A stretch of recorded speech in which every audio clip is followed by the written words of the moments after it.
Conference Championship Week always reminds me of the good and bad personal experiences with my teams in the most pressure-filled game of the NFL season. Yes, I've always believed NFL conference title games rise above the Super Bowl in magnitude from a team exec's perspective. For any team other than New England, for whom it's always Super Bowl win or bust, a loss in this round is the ultimate downer with a Super Bowl trip on the line. My teams played in this game 6 times, winning 2, 1976 Vikings, 1999 Titans, and losing 4, Vikings in 1977, 87 and 98 and Titans in 2002. We lost the 2 Super Bowls we played in, but it was definitely more painful to lose in the conference championships, especially Minnesota's 30-27 overtime loss to Atlanta in '98, after our 15-1 regular season. More SN's picks for conference championship games as this year's Final Four teams are doing this week. We worked hard on all of the logistics to prepare for the Super Bowl. That included meeting with the league office and host city, working up ticket distribution plans and fan travel packages, figuring out team hotel allocations, team itineraries and family activities, reserving buses, and planning arrival and post-game parties.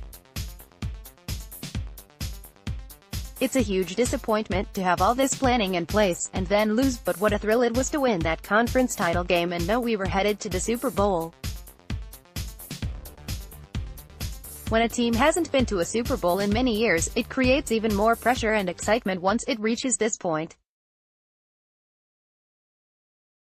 That's the case for 3 of the teams playing this Sunday, all except the Patriots, who are seeking an amazing 4th Super Bowl appearance in 5 years.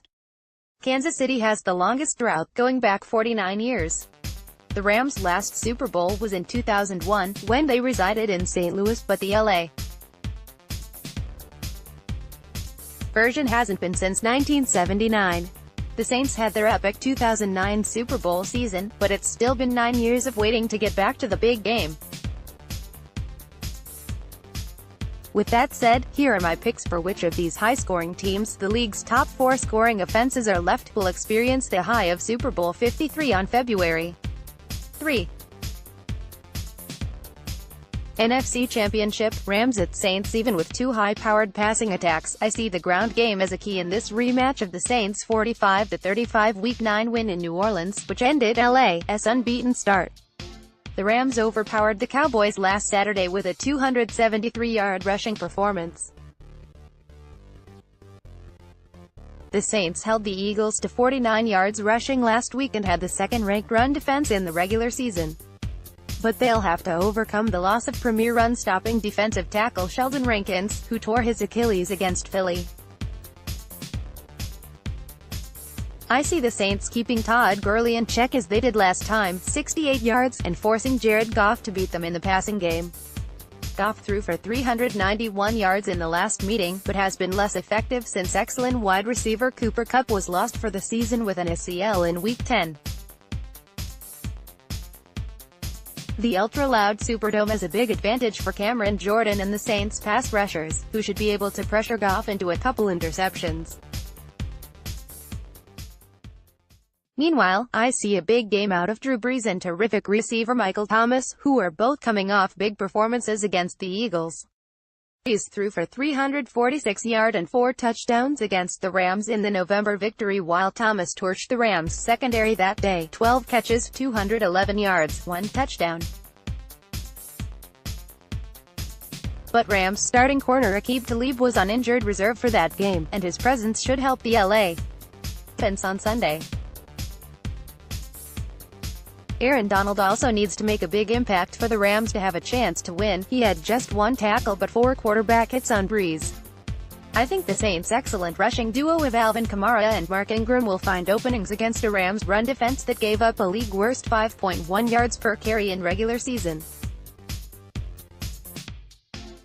Kamara also will do damage as a receiver. I think the difference in this one is the home field and winning experience of Brees and gutsiness of coach Sean Payton, who turned the Eagles game around with the fake punt call from the Saints' own 30. Brees and Payton should be a big advantage against conference title game newbies and third-year quarterback Goff and 32-year-old phenom coach Sean McVay. I see the Saints marching on to the Super Bowl with a 38-24 win.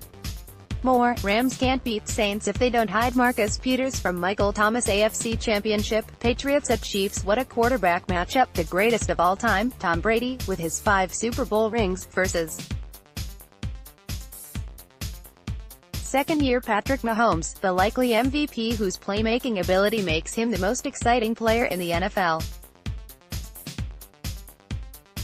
This also is a rematch of a thrilling Week 6 4-3-4-0 victory for the Pats at New England.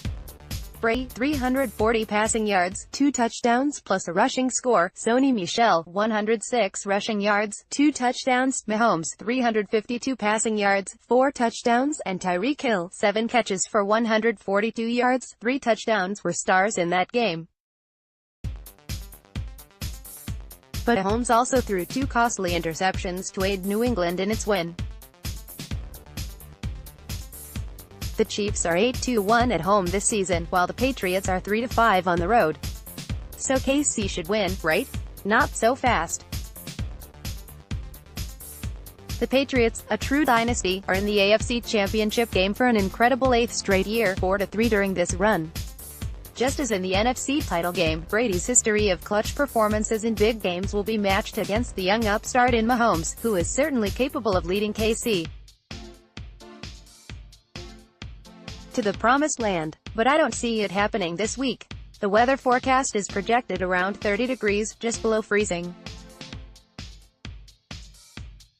The later start will make it even tougher to throw the cold football, especially if the winds pick up. Mahomes did beat the Colts on a snowy day last week, but it wasn't as cold as this weekend, and Mahomes had several downfield misfires against Indianapolis. Arrowhead Stadium is an intimidating place to play, but I think the cold weather plays right into the hands of Brady and teammates, who will feel like they're back in Foxborough. I saw this firsthand with the Titans in the 2004 AFC Divisional Playoff, when we lost at New England on a sub-zero night in which Brady threw well. Brady will handle the elements better than the less experienced Mahomes, who also will find it tougher this time around against an improved Pats defense and a Bill Belichick scheme that will double-team Hill and tight end Travis Kelce. The Chiefs will need to find success in the running game as they did against the Colts, 180 yards rushing, to allow their passing game to find success. New England, which held the Chargers to 19 yards rushing last week, should play them tougher than the Colts did.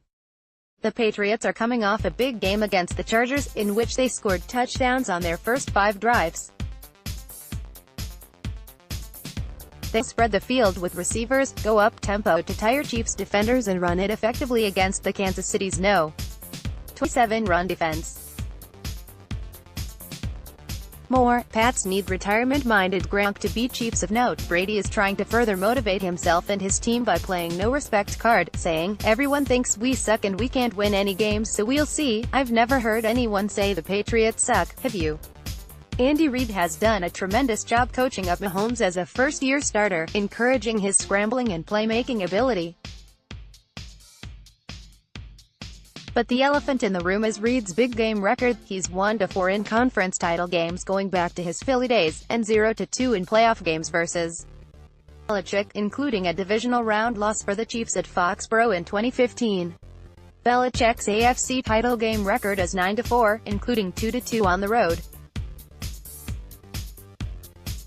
The Chiefs' defense surprisingly throttled Andrew Luck and the Colts last week. I don't think that happens against Brady with his quick release. New England wins 31-27. Then, it will be 41-year-old Brady versus 40-year-old Breeze in a truly super matchup. Jeff Diamond was the NFL Executive of the Year in 1998 after the Vikings' 15-1 season. He also is former president of the Tennessee Titans. He does sports business consulting, media and speaking work including corporate and college speaking on negotiation, management, leadership and sports business. Contact him at diamond4@comcast.net.